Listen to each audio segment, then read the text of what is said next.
বাগেরহাট জেলার অন্যতম অর্থকরী ফসল সুপারি। সুপারি উৎপাদনের জন্য বিখ্যাত এই জেলা। আর জেলার কচুয়া বাধাল বাজার জেলার অন্যতম বড় সুপারির হাট। সপ্তাহের 2 দিন রবিবার ও বৃহস্পতিবার বসে এই হাট। এখানেই প্রতি হাটে বিক্রি হয় কোটি টাকার সুপারি।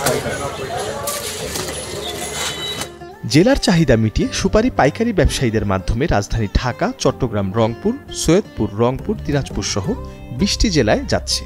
এছাড়া উপজেলার তালেশ্বর, ট্যাংরাখালী, গজালিয়া বাজারেও গড়ে উঠেছে সুপারির হাট। চাহিদা থাকায় ভালো দাম পাচ্ছেন বিক্রেতারাও। এভাবে বাজার দর অব্যাহত থাকলে সুপারি চাষিরা লাভবান হবে বলে আশা করছেন বিক্রেতারা। এই সুপারি প্রচুর সুপারি উত্তরবঙ্গে যায়, বিভিন্ন এলাকা থেকে আনিয়া সাপ্লাই হয়। এর থেকে সব লোকগুলা স্বাবলম্বন হয়। এই মজা সুপারি, এটা পানিতে ভিজিয়ে মজা বানানো লাগে। কখনো পাকা, কখনো মজা, কখনো শুকনো। এভাবে প্রায় সারা বছরই কচুয়াতে সুপারি বেচা কিনা চলে। কচুয়া সুপারি বাগেরহাট জেলা তথা দেশের অর্থনীতিতে গুরুত্বপূর্ণ ভূমিকা রাখলেও উপজেলা সদরে সুপারি বেচা কেনার জন্য নেই কোনো নির্দিষ্ট স্থান। একটা গুরুত্বপূর্ণ জায়গা হলো সুপারির জন্য। এখান থেকে বহু সুপারি বিভিন্ন অঞ্চলে যায় এবং এই সুপারির জন্য কচুয়াবাসী অনেক আর্থিক উপকৃত হয়।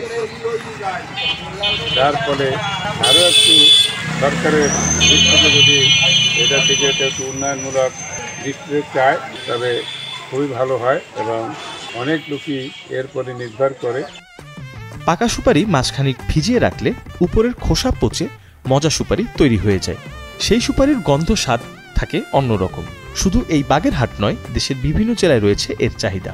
তাছাড়া এই সুপারি দেশের অর্থনীতিতেও রাখে গুরুত্বপূর্ণ ভূমিকা।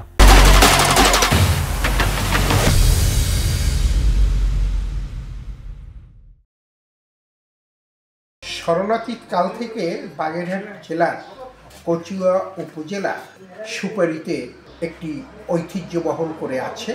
আমাদের এতদ অঞ্চলের বিপুল সংখ্যক সুপারি প্রতি বৃহস্পতিবার এবং সোমবার এখানকার হাটবারে আসে।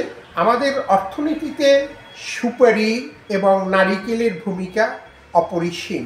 বলা বাহুল্য, আমাদের এতদ অঞ্চলের মানুষ আশ্বিন, কার্তিক, অগ্রহায়ণ মাসে তাদের উৎপাদিত বিপুল পরিমাণ সুপারি বাজারে বিক্রয়ের জন্য আনেন এবং ব্যবসার সঙ্গে জড়িত আছে এবং অর্থনীতির উন্নয়নে সুপারি এতদ অঞ্চলকে প্রসিদ্ধ করেছে, উর্বর করেছে। কচুয়া উপজেলা কৃষি কর্মকর্তা জানান, প্রতি হাটে কচুয়া থেকে প্রায় 1 কোটি টাকার ভেজানো মজা সুপারি উত্তরবঙ্গে যাচ্ছে। এটা দেশের কৃষি অর্থনীতিতে সমৃদ্ধ করছে। কৃষি অফিসের পক্ষ থেকে সুপারি চাষীদের সকল সহায়তা দেওয়া হয়। এই সুপারি দেশের অর্থনীতিতে একটা বিশাল ভূমিকা রেখে চলেছে এবং এখানে আরেকটা বিশেষ ধরনের সুপারি প্রসেসিং করা হয়, যেটাকে স্থানীয় ভাষায় মদা সুপারি বলে। এই মদা সুপারি দেশের বিভিন্ন জায়গায় এটা বিক্রয় হচ্ছে এবং এই মদা সুপারি প্রায় প্রত্যেক হাটে প্রায় কোটি টাকার উপরে সুপারি বিক্রয় হচ্ছে। এটা কৃষকদের অর্থনীতিতে একটা বিশাল ভূমিকা রাখছে এবং আমরা কৃষি বিভাগ সর্বদা সুপারি চাষিদের পরামর্শ দিয়ে চলেছি এবং ভবিষ্যতে আরও এই সুপারি চাষ কীভাবে সম্প্রসারণ করা যায় সে বিষয়ে আমরা উদ্যোগ নেব।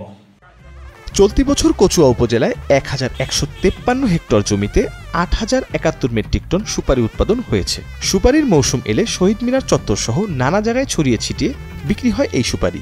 এতে দেখা দেয় বিশৃঙ্খলা। তাই সরকারিভাবে স্থায়ী সুপারি হাট বা চাতাল করার দাবি সংশ্লিষ্টদের। কপিল ঘোষের পাঠানো তথ্যচিত্রে মির্জা সানোয়ার হোসেন, কালের কণ্ঠ।